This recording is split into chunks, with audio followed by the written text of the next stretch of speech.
अनिल के हिस्से में रिलायंस कैपिटल, रिलायंस पावर और रिलायंस कम्युनिकेशन है, जिसका नाम अनिल धीरूभाई अंबानी ग्रुप ADAG है।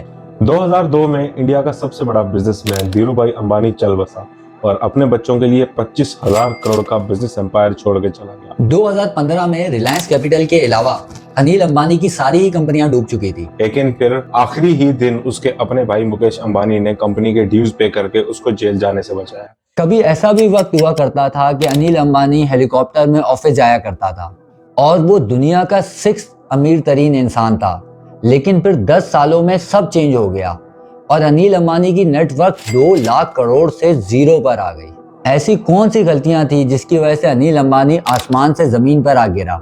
आज हम बात करेंगे अनिल अंबानी के डाउनफॉल के बारे में। 2002 में इंडिया का सबसे बड़ा बिजनेसमैन धीरूभाई अंबानी चल बसा और अपने बच्चों के लिए 25,000 करोड़ का बिजनेस एम्पायर छोड़ के चला गया। कुछ टाइम तक दोनों भाइयों ने मिलकर बिजनेस चलाया, लेकिन डिफरेंट माइंडसेट और डिफरेंट बिजनेस अप्रोच की वजह से वो साथ नहीं चल सके।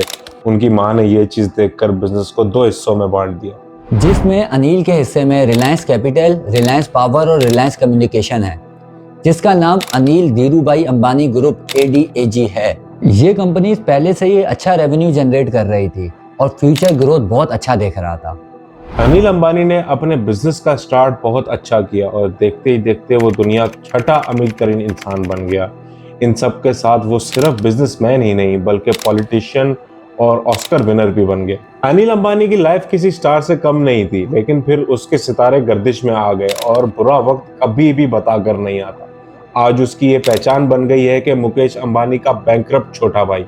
बंटवारे के कुछ टाइम बाद ही अनिल नए जनरेशन पावर प्लांट लगाने वाला था और रिलायंस पावर के थ्रू हजारों करोड़ों की नई इन्वेस्टमेंट करने वाला था और एंटरटेनमेंट इंडस्ट्री और इंफ्रास्ट्रक्चर में भी इन्वेस्ट करने वाला था। और उसके लिए अनिल ने बहुत ज़्यादा लोन ले रखा था और सेटलमेंट के 1 साल बाद दोनों भाई बहुत तेजी से ग्रो कर रहे थे। मुकेश अंबानी की नेटवर्थ 8.5 बिलियन डॉलर से 20 बिलियन डॉलर तक जा पहुंची, जबकि अनिल अंबानी की नेटवर्थ 5.6 बिलियन डॉलर से 18.1 बिलियन डॉलर तक हो गई। मुकेश अंबानी के ऊपर हमने अलग से वीडियो बनाई है, उसका लिंक ऊपर कार्ड में मेंशन है। फिर 2008 में अनिल अंबानी रिलायंस पावर का IPO लाने वाला था। उस time Reliance power 12 different projects पे काम कर रही थी, जिसमें अनिल अंबानी का ड्रीम प्रोजेक्ट था दादरी प्रोजेक्ट, जो नेचुरल गैस से इलेक्ट्रिसिटी प्रोड्यूस करने वाला था। और ये प्रोजेक्ट पूरा होने के बाद वो दुनिया का सबसे बड़ा गैस पावर्ड प्रोजेक्ट बनने वाला था।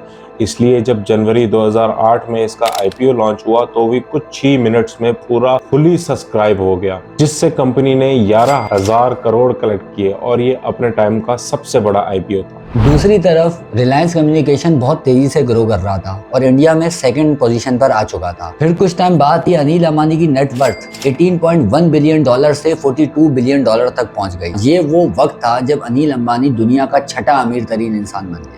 2008 में अनिल अंबानी ग्रुप का प्रॉफिट 9,000 करोड़ तक का था, लेकिन प्रॉब्लम ये थी कि इसमें से 75% प्रॉफिट सिर्फ एक ही कंपनी जनरेट कर रही थी, वो है रिलायंस कम्युनिकेशन। अनिल अंबानी की बड़ी गलती ये थी कि उसने वक्त के साथ रिलायंस कम्युनिकेशन को इवॉल्व नहीं किया।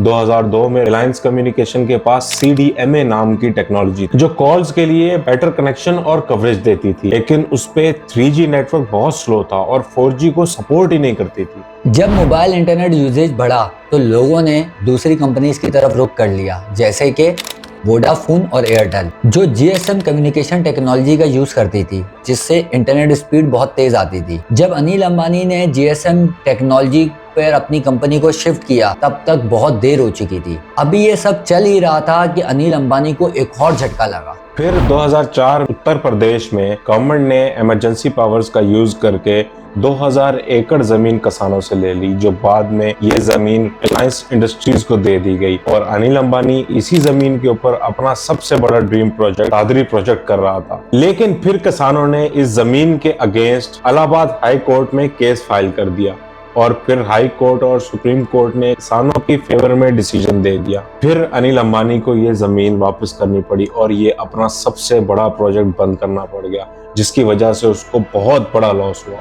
2015 में रिलायंस कैपिटल के अलावा अनिल अंबानी की सारी ही कंपनियां डूब चुकी थी। इस साल ADAG के ऊपर 1,25,000 करोड़ तक का लोन चढ़ गया था, लेकिन अनिल अंबानी हार मानने वालों में से नहीं थे।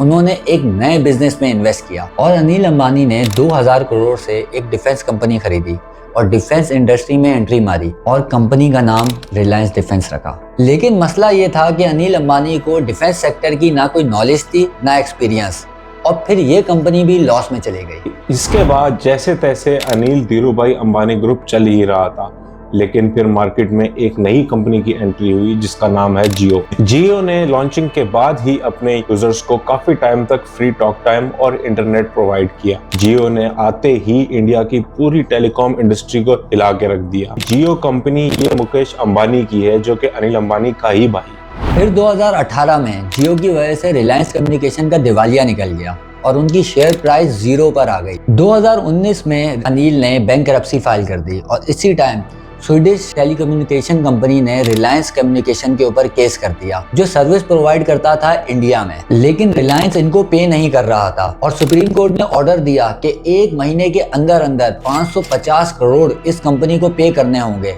नहीं तो अनिल अंबानी को जेल जाना पड़ेगा। इस टाइम पे अनिल अंबानी को कोई नहीं बचा सकता था, लेकिन फिर आखिरी ही दिन उसके अपने भाई मुकेश अंबानी ने कंपनी के ड्यूज पे करके उसको जेल जाने से बचाया। ये सब देखते हुए जिस बैंक ने या कंपनीज ने अनिल अंबानी को लोन दिया था वो उस पर केस करने लगे। क्योंकि हर कंपनी लॉस में थी, तो इसलिए अनिल अंबानी ने अपने बिजनेस और एसेट्स को सेल करके इस लोन को उतारना शुरू कर दिया और आज तक इस लोन को उतारने पे काम किया जा रहा है। अभी व्यूअर्स, आप लोगों को क्या लगता है, क्या अनिल अंबानी इस मुश्किल से निकल पाएगा या उसका मुकेश अंबानी भाई उसका साथ देगा या नहीं?